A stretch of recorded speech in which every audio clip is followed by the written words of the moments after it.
మన ముఖ్యమంత్రి గారు పాలమూరు రంగారెడ్డి కాంగ్రెస్ పార్టీ ప్రభుత్వంలోనే మేమే స్టార్ట్ చేసాము, మేమే అప్పుడు చరిత్ర సృష్టించినాం. మేము లేకుంటే పాలమూరు రంగారెడ్డి అనే పేరే లేకుండే. బీజేపీ మోసం చేసింది. పోలవరానికి జాతీయ హోదా ఇచ్చి పాలమూరు రంగారెడ్డికి జాతీయ హోదా ఇవ్వకుండా తెలంగాణకు అన్యాయం చేసింది, తెలంగాణ ప్రజలను మోసం చేసింది, అవమానపరిచింది అని చెప్పి కాంగ్రెస్ పార్టీ ముఖ్యమంత్రి అన్నాడు. బీఆర్ఎస్ పార్టీ హయాంలో కేసీఆర్ గారు కూడా అన్నారు. కానీ అసలు జరిగిన విషయాన్ని ఇటు కాంగ్రెస్ పార్టీ చెప్తలేదు సమాజానికి, ఇలా బీఆర్ఎస్ పార్టీ చెప్తలేదు. ఇలా ఆంధ్రప్రదేశ్ రీఆర్గనైజేషన్ యాక్ట్లోని సెక్షన్ 89 ప్రకారం నీటి కేటాయింపుల విషయంలో లేదా నిర్మాణాల విషయంలో అభ్యంతరాలు తెలిపొద్దని చెప్పి రీఆర్గనైజేషన్ యాక్ట్, ఈ యాక్ట్ ఒకటి తీసుకొచ్చింది. ఈ యాక్ట్లో కేవలము 6 ప్రాజెక్టులు మాత్రమే ఉన్నాయి.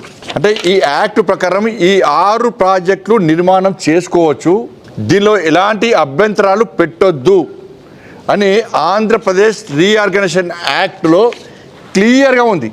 ఈ 6 ప్రాజెక్టుల నిర్మాణాలు చేపట్టుకోవచ్చు.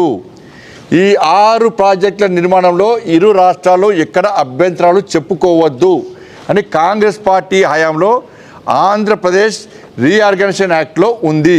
ఈ 6 ప్రాజెక్టులలో అసలు పాలమూరు రంగారెడ్డి లేదు. ఇది ఇంతవరకు ఎక్కడ కూడా కనీసం బయట రాలేదు. తెలంగాణ రాష్ట్రానికి మరణ శాసనం అనేది ఇది. దీనికి జాతీయ హోదా ఎట్లా ఇస్తుంది కేంద్ర ప్రభుత్వం? అనుమతులు ఏ విధంగా ఇస్తుంది? ఇవాళ పాలమూరు రంగారెడ్డి అని వీళ్ళు వాళ్ళు చెప్తున్నారు వీళ్ళు. మరి కేసీఆర్ అనే మూర్ఖుడు ఈ యాక్ట్ బాగా 80,000 పుస్తకాలు చదివినవు నువ్వు, ఇది చదివిన లేదా నువ్వు?